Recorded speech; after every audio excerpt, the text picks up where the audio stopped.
Okay, this is our review session. Part 1, Key Points to Remember.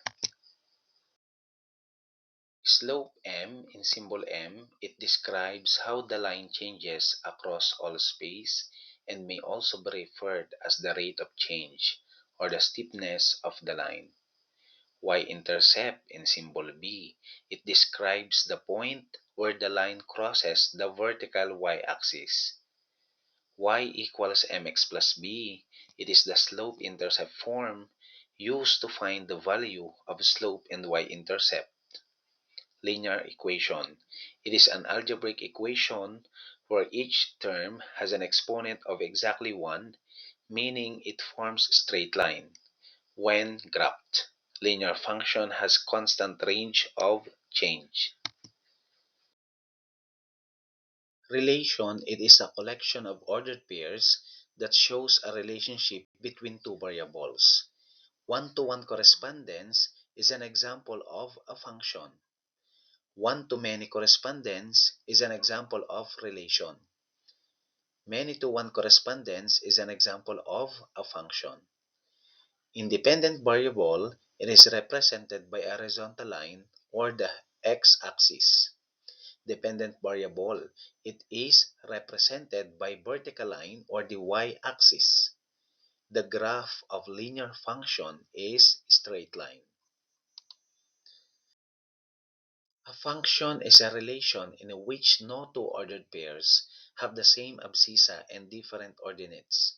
The domain is the set of all x values that represent the relation, while the range is the set of all y values that the x values in the domain correspond to. Now this is our part 2 review proper. Let's start with letter A. Domain and range can be expressed in different ways depending on the given relation. Okay, ito yung ating number 1 ordered pairs. Element of A, the following points are 1, 2, 3, 4, 5, 6. Okay, now, we're going to find the domain. Can be written as domain equals element of 1, 3, 5. Pwede rin namang nakaset builder notation is an element of x such that x equals 1, 3, 5. Ang range naman ay yung second element, yung pangalawa. Okay, alin yung nasa pangalawa? Meron tayong, ito yung ating pangalawa, lalagyan ko lang ng label. Okay, ito yung ating pangalawa, 2, 4, 6. Pwede rin namang nakaset builder notation is an element of y such that y equals 2, 4, 6. Okay. How about this given? Ang ating condition ay equation number 2. Given equation, f of x equals 2x plus 3. Paano naman kunin ang domain and range? Kita natin, sa equation, laging ang domain natin ay all real numbers. Domain, x is an element of x such that x is a set of all real numbers. Sa range naman, ganun din. All real numbers, pwede rin namang nakaset notation, is an element of y such that y is an element of real numbers. Okay, how about sa letter V? B, find the value of slope and the y-intercept from the given equations. Okay, meron tayong ditong number 1 and number 2 equations. Now, in this given, we're going to follow and use this formula, y equals mx plus b.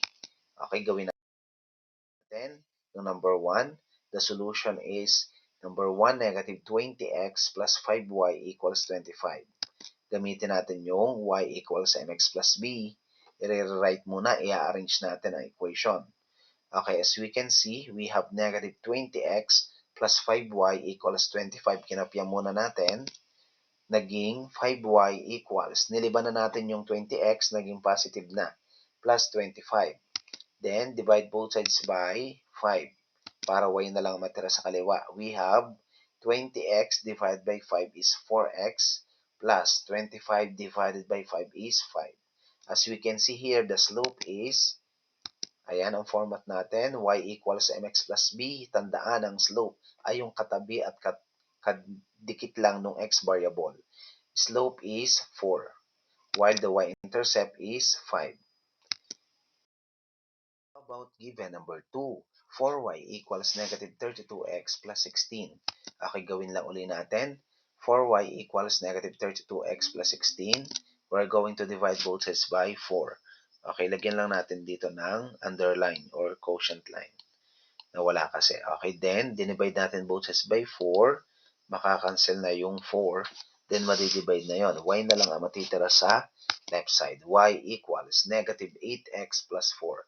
Bakit negative 8x? Kasi dinivide na si negative 32 divided by 4 is negative 8. Then, we're going to follow the format y equals mx plus b. Tandaan na ang formulang ito ay slope-intercept form. Magiging, ang slope natin dito ay negative 8. Ito yung katabi ng x variable natin. Ayan, kita natin. Ito yun. Okay, next. At ang y-intercept naman natin ay positive 4. Letter C naman tayo. Determine the zeros of the given linear function. Sa number 1 condition, graph. Paano naman kunin ang zeros of the given linear function kung ang given ay graph or illustration? Okay, as we can see, meron tayong dalawang given sa left and right. Okay, gawin muna natin yung unang graph. Tingnan natin. Okay, zeros ang hinahanap natin. So, meaning to say, hanapin lang natin kung saan magsi-zero na y. Since dumaan ito, yan, tingnan natin, ayan, dumaan. So, meaning to say, x equals 0. Bakit x equals 0? Kasi nakita natin ang graph na dumaan sa origin. Automatic, ang ating ordered pair dito ay 0, 0.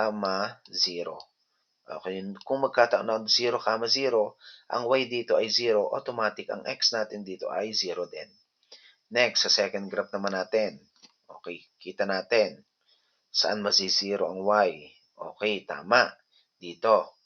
Ano ang unit nito? We have 3, 0. Okay, since na 0 ang y, anong value ng x? Okay, therefore, x equals 3. Dito kasi na 0 ang y. 3, 0. Meron tayong x-intercept, which is 3. Okay, next. Sa letter C pa rin, second condition, table of values. Paano naman natin malaman ang zeros kapag ang given ay table of values? Okay, anong gagawin natin? Alamin lang muna natin kung saan siya nag-0 yung f of x. Tandaan na ang f of x ay equivalent sa ating y variable. Okay, ito ang ating f of x. Ayan, dito lang siya nag-0. Ayan, dito lang siya nag-0. Makita natin, ayun, dun siya nag-0. Therefore, ano yung x value niya? Negative 2. Kaya ang sagot, x equals negative 2. Next, second table. Okay, ang second table natin, saan nag-0? Tama, doon nag-0 sa 4, 0. So, meaning, ano ang x value? Positive 4. Therefore, x equals 4. Next, third table. Ayan, saan nag-0? Tama, negative 2, 0. Ano ang value ng x? X equals negative 2. Okay, next. How about letter C pa rin? We're going to determine also the zeros of given linear function, but the condition is equation. Paano daw kunin ang zero kapag ang given ay equation? Okay, ang gagawin lang natin. We have two examples of equation. 1, f of x equals 2x minus 11. Okay, first example natin, gawin muna natin itong 0 yung f of x. 0 equals 2x minus 11. Then, gagawin natin, pinagpalit natin ang posisyon gamit ang definition of symmetric property of equality. Hindi na tayo nagpalit ng sign. Then, makukuha natin dito ang value ng x. Substitute lang natin, transpose lang natin yung negative 11 sa right side, magiging 11 or positive 11. 2x equals 11, divide both sides by 2. Tandaan, bakit sa 2? Kasi ito yung numerical coefficient ng x variable. Pwede na natin cancelin itong ating 2. Kakancelin natin to. Wherein, ang value ng x natin dito ay 11 over 2. Next, second equation, y equals negative 4x plus 24. Okay, lagyan uli natin ng 0 ang y. Tandaan, ang f of x at y ay parehas lamang. Okay, now we have 0 equals negative 4x plus 24. Ano sunod na gagawin? Pagpalitin natin ang posisyon. Okay, walang mababagong sign. Then, i-transpose na natin yung constant term na positive 24 will become negative 24. Then, divide both sides by numerical value which is negative 4. Makakancel uli natin ang negative. Makakancel uli natin ang negative 4. Okay, x na lang ang matitira. X equals negative divided by negative positive. 24 divided by 4 is 6. Therefore, the final answer here is 6. Okay, next, letter D.